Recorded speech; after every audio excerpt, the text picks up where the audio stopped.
The mysterious story of Enoch, the man who never died. Genesis 5:21-24, Hebrews 11:5, Jude 1:14-15. Have you ever wondered, what happens when a human being becomes so close to God that heaven refuses to wait for them to die? What if I told you that in the Bible there was a man so righteous, so mysterious, so deeply connected to the presence of God that he bypassed death itself? No funeral, no tomb, no goodbyes, just gone, taken. His name was Enoch. And today we're about to explore the most supernatural life recorded before the flood, a life so holy, so unusual, that entire ancient civilizations built legends around it. Stay with me, because what you're about to hear will make you ask one terrifying question. Could someone walk with God like that today? Let's begin at the very beginning. 1. The lineage that shook the earth. Genesis 5 is a chapter most Christians skip because it feels like a list of hard names and long numbers. But hidden in that genealogy is the single greatest mystery in the pre-flood world. And Enoch lived 65 years and begat Methuselah. Genesis 5:21. Nothing special at first glance, until the next verse. And Enoch walked with God after he begat Methuselah. Genesis 5:22. Not believed in God, not followed God, not served God, but walked with God, side by side, step for step, voice to voice, friend to friend. The Hebrew word here is halak, meaning to walk in constant, intimate, daily companionship. Imagine a man who didn't just pray in the morning. He prayed as he breathed. He lived in a world so wicked that God decided to wipe the earth clean with a flood. But in that darkness, one man glowed. One man refused to live like everyone else. One man wanted God more than he wanted the world. That man was Enoch. 2. A world filled with violence. The world during Enoch's lifetime was not peaceful. According to Genesis 6, corruption filled the entire earth. Violence was everywhere. Demonic influence spread. Angels rebelled. Giants roamed the land.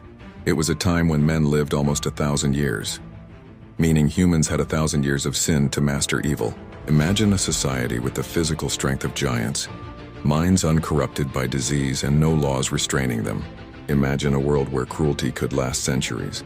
Yet in that world, one man chose God. One man walked in purity while the world drowned in darkness. The prophecy of Methuselah.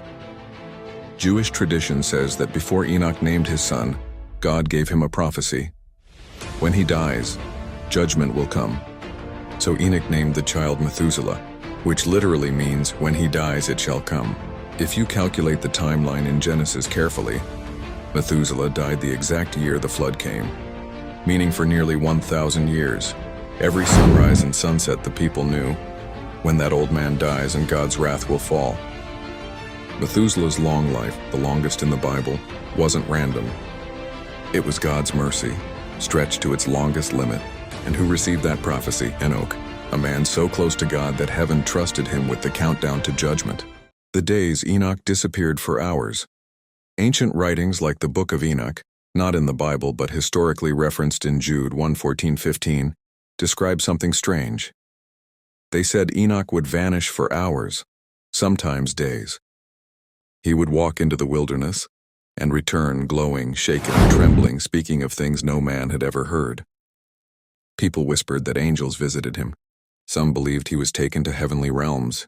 Others feared he saw the throne of God. What we know from Scripture is this: he walked with God. Not once, not occasionally, but consistently. He lived a supernatural lifestyle without ever performing a miracle. He didn't part the Red Sea. He didn't call down fire.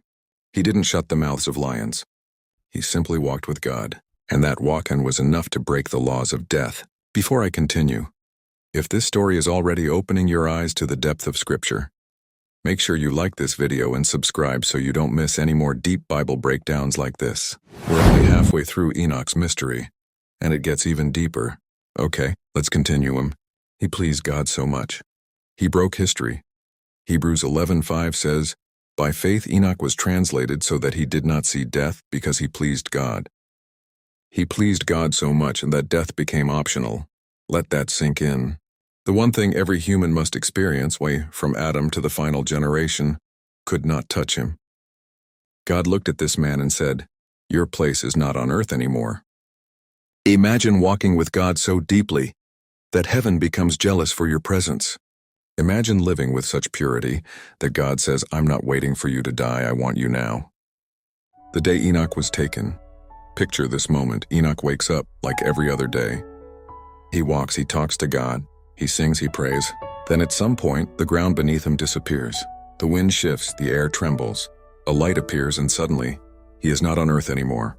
Genesis 5:24 says, and he was not, for God took him. No warning, no farewell, no burial, no body. One moment he is walking with God on earth. The next moment he is walking with God in heaven. No prophet before him ever experienced that. No patriarch ever commanded that level of intimacy. Enoch walked so closely with God that he simply walked into eternity. The lasting mystery of Enoch, Jude 1:14-15 reveals that Enoch prophesied about the return of Jesus thousands of years before Christ came. Behold, the Lord comes with 10,000s of his saints. How did he see that? How did a man before the flood know about the second coming? The only explanation? He was shown things in the spiritual realm. Enoch saw the future, he saw the end of days. He saw judgment, he saw glory. And yet, we still know almost nothing about him. Was he a prophet, a seer? A heavenly messenger? A man who stepped into dimensions we cannot see? All Scripture tells us is that he walked with God. And that one sentence changed everything. 8 lessons from Enoch's life. 1. You don't need a title to walk in power. Enoch wasn't a priest or a king or a prophet in title. He was simply a man who pursued God. Intimacy with God is more powerful than miracles. He never performed signs, but his lifestyle broke the law of death. 3. Walking with God is a daily decision, not emotional, not seasonal, not convenient, but deliberate. God rewards those who diligently seek him. Hebrews 11:6 connects Enoch's story to faith. If holiness is possible in a wicked generation, Enoch lived in the most evil time in human history, and he still walked with God. The open-ended mystery. Close the video here. Here's the question the Bible never answers, but leaves hanging like a whisper across time. If Enoch walked with God like that, why can't we? Why can't a believer today walk so closely with God that heaven becomes more real than earth? Why can't someone live with such purity that sin begins to feel unnatural? Why can't someone walk with God so deeply that their very presence shifts atmospheres? The story of Enoch ends not with an answer, but with an invitation. Because maybe, just maybe, Enoch wasn't meant to be the exception. Maybe he was meant to be the example. The question is, who will walk with God like Enoch today?